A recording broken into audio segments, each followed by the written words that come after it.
Stéphane Vogetta, député de la 5e circonscription des Français de l'étranger, donc des Français du Portugal.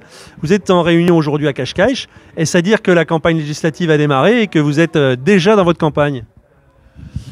Alors bonjour à tous. Alors non, la campagne électorale vient de terminer en fait avec la victoire d'Emmanuel Macron.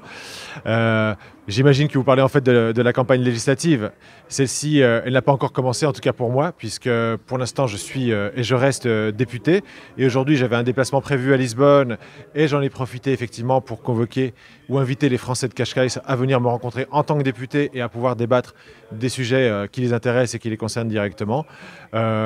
La question de ma candidature et de la future campagne continue à être posée.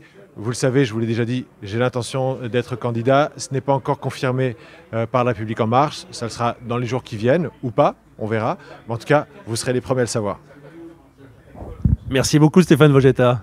Effectivement, la réunion n'est pas un meeting politique.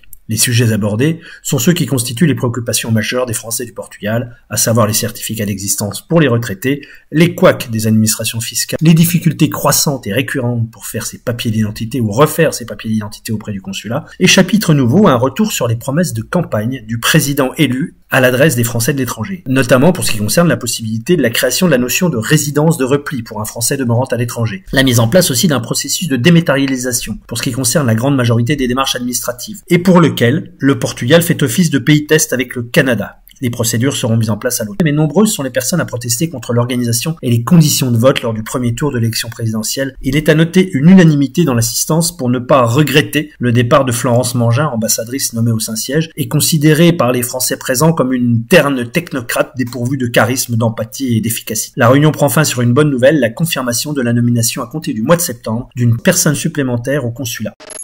La French Radio. Portugal.